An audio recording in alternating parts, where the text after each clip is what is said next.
All right, here we are at Martha Cove Boatyard by Delbourne Marina, and we're at in the shed here. This awesome shed. It's pretty massive, massive by Melbourne standards anyway. And we're on the Pegiva doing the tanks project, so we'll show you where we're at. It looks a bit of a mess at the moment, but a neat mess. So we've disconnected all the power systems and we've terminated those, so they're just sitting up on the top there. So we can get the tanks, and we've removed the aluminium tanks, and yeah, as suspected, they had pinholes in them, and the big reason why they had pinholes in them is you can see there where they were sitting. They were sitting on rubber mats, and that rubber mat was getting quite wet, and that was creating corrosion, and there wasn't a lot of airflow into those tanks, so they popped through. You can see the staining there from the glue and from the diesel. So that was all running down here, down into that space, and then down into the bilge. So now we've replaced those with these lovely new plastic tanks, rotor molded, one piece, made of a plastic which is set for diesel. You can see we've had all those pre-plumbed. We've got the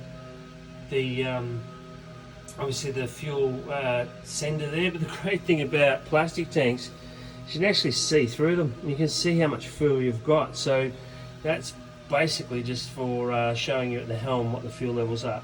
So we will be cleaning that out a bit further, obviously, before it all goes back to the owner. But it was filthy when we pulled all that out, as you can imagine. It was all black and gunky under there. So what we're going to do is we're going to build, well, I'm not going to build it, but the boat builder's going to build a floor through here, a false floor, which is going to have lots of aeration and draining, and then it's going to be strapped in. Then we brace down from here onto the top of the tank, which is probably a better view there. So that'll brace down here onto the top of the tank, securing all that in. And then the guys from Lee and the guys from Maritime Mechanics down here in Mornington will be re-plumbing all the fuel circuit there. So that's pretty much where we're at. We're actually ahead of time, which is good. We had a bit of a slowdown on Friday because the tanks didn't turn up until yesterday morning, but they're here now. So you can see we've had to take all the couches out. Obviously they'll all go back in. So we'll be wrapped up this part of the project this week, which is really good. So we're about 3 days ahead, and you can see what we've done there on the back. Obviously this is all beautiful teak underneath there, but because we're pulling tanks out, you know, we don't want the guys to have to take their boots off because it's unsafe to walk around without your boots on. So we covered that. We also put covers down over the side here.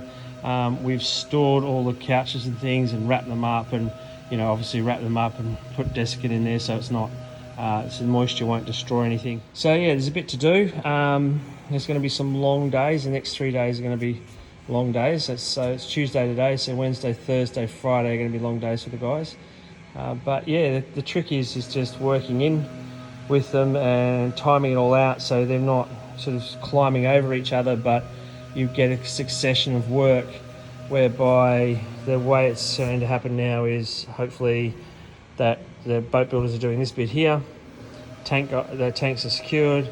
The engineers come in, plumb the tanks, bleed up the fuel back to the engines, and then on Friday, Steve's in to reconnect all the electrics. And yeah, so we'll try and get some video of that as it all happens as well.